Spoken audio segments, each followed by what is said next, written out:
بزرگترین دعایی که در شبهای قدر انسان از خدا میطلبد این دعاست.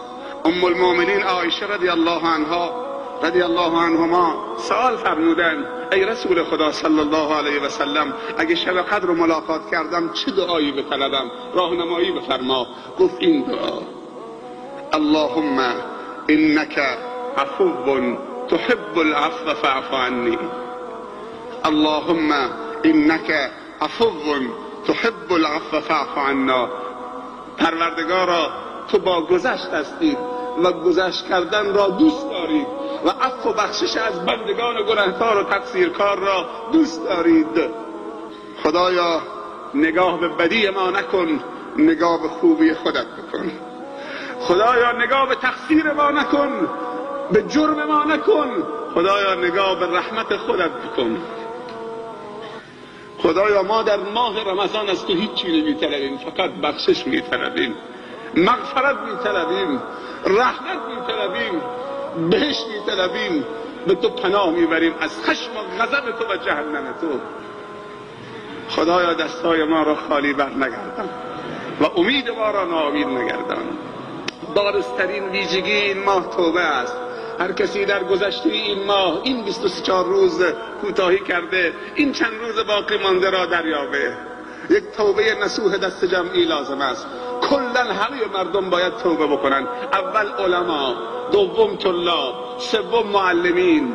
چرا اینا رو میگم؟ اول علما، چهارم معلمین مدارس، چه حوزه ها و چه مدارس دیگر.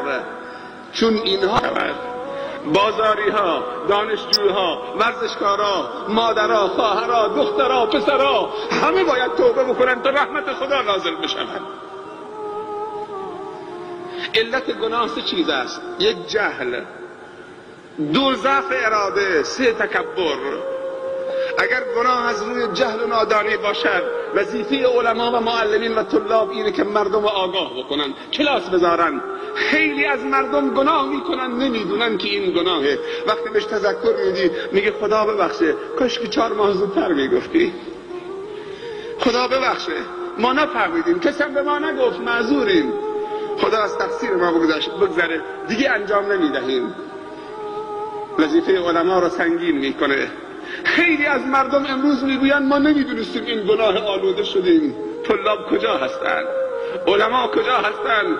کافیه رو کرسی نشستن درد رو دوا نمیکنه. مسلمان ها رو از ما میگیرن.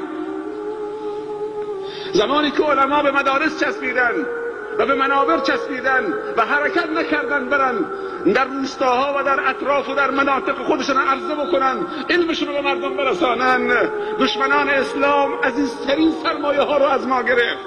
جوانای ما همه آلوده شدن. با نشستن کاری، در حرکت برکت است، در قبول زحمت رحمت است، در هجرت بشرت است. اگر علت گناه ضعف اراده باشد، خیلی مسلمان ها گناه میکنن، میدونن که گناه، اما نفسشون ضعیف است. اینا باید چیکار کرد؟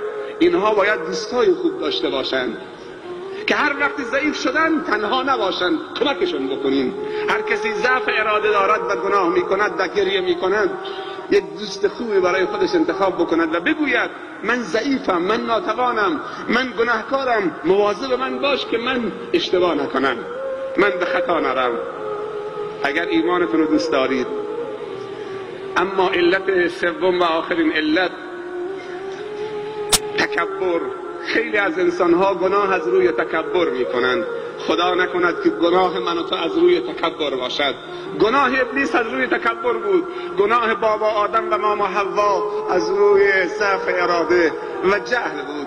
بعد گفتن ربنا ظلمنا انفسنا و ان لم تغفر لنا و ترحمنا لنکونن من الخاسرین. اما ابلیس گفت رب بما اغویتنی، خدایا تو منو گمراه کردید. اون یکی توبه نکرد، اون یکی توبه کرد، چون که از روی تکبر بود.